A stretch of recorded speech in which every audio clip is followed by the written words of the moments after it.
Hello everyone, আজকে তোমরা দেখতে পাচ্ছ একটা নতুন টাইপের ডিশের ফটো তোমাদের দেখাচ্ছি। এটাকে লাফিং বলে। তো এই লাফিংটা শেখার জন্য আজকে আমরা এসে গেছি আমাদেরই বাড়ির কাছে চাকদে মোমোতে। এখানে authentic Chinese and Tibetan dish তোমরা পাবে।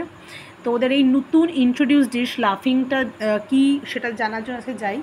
এবার লাফিংয়ের যে বেসটা আমি দেখতে পাচ্ছি, একটা পরোটার মতো বা রুটির মতো যাই বলি, সেই বেসটা কিন্তু একটা অন্য রকম পদ্ধতিতে বানানো হয়, সেটা আরেকদিন তোমাদের দেখাবো। কিন্তু এটা লাফিংটা বেসিক্যালি কী জিনিস সেটা দেখানো হচ্ছে।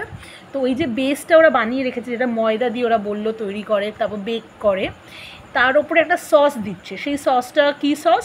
ওর মধ্যে ওরা তেল দিয়েছে, হোয়াইট সিজমি দিয়েছে, রসুন আর আদার পেস্ট দিয়েছে, দিয়ে ওরা ওই সসটা বানায়, সেটাকে ভালো করে লাগিয়ে নিল। এর ওপরে ওয়াই যে পাওয়া যায় সেটাকে গুঁড়ো গুঁড়ো করে দিয়ে দিচ্ছে একটা লেয়ার। এই ওয়াই দেওয়ার ফলে এর ওপরে যখন আমরা খাই লাফিংটা, আমি যেহেতু আজকে অর্ডার দিয়ে খেয়েছি, খুব ক্রিস্পি একটা ফ্লেভার আসে। এর ওপরে এবার ওরা দিচ্ছে শ্রেডেড চিকেন প্লাস ওয়াই মশালা। শ্রেডেড চিকেন মানে সেদ্ধ করে থাকা ছোটো ছোটো পিস বোনলেস চিকেনকে শ্রেড করে ওর ওপরে দেওয়া হচ্ছে।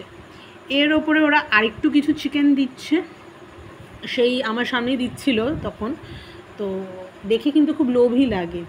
আর এটা যেহেতু টিবেটিয়ান ডিশ, এটা খুব মানে হেলদিও আমি বলবো। হ্যাঁ, হয়তো একটু অয়েলি মনে হচ্ছে, কিন্তু যেহেতু ময়দাও আছে, অনেক সময় যারা খুব হেলথ কনসিয়াস অনেকে অ্যাভয়েড করে, বাট 1-2 দিন খাওয়া যেতে পারে।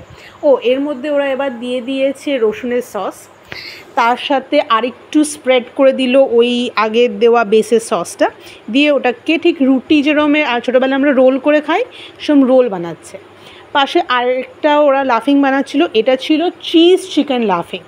তো একই বেসটা বানানো ছিল, তার উপরে ওই এক সস, যেই যে অয়েলি বেসি সসটা যেটা দিচ্ছে, ওটা যার মধ্যে সিজমি আছে, রসুন আদার পেস্ট আছে, মাখিয়ে নিয়ে দিল।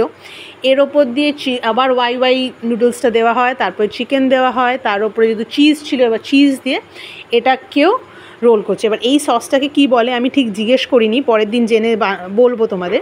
আমি এটাকে অয়েলি সসই বলছি, কারণ কি আমি একটু অয়েলটা অ্যাভয়েড করি, তো এখানে যেহেতু একটু অয়েলি বেসটা বেশি ছিল তাই আমি সসটাকে অয়েলি সস বলছি। এবার এটাকে ছোটো ছোটো রিং করে কাটা হবে আর তারপরেই সার্ভ করে দেওয়া হবে। এই যে তৈরি আমাদের লাফিং টিবেটিয়ান ডিশ।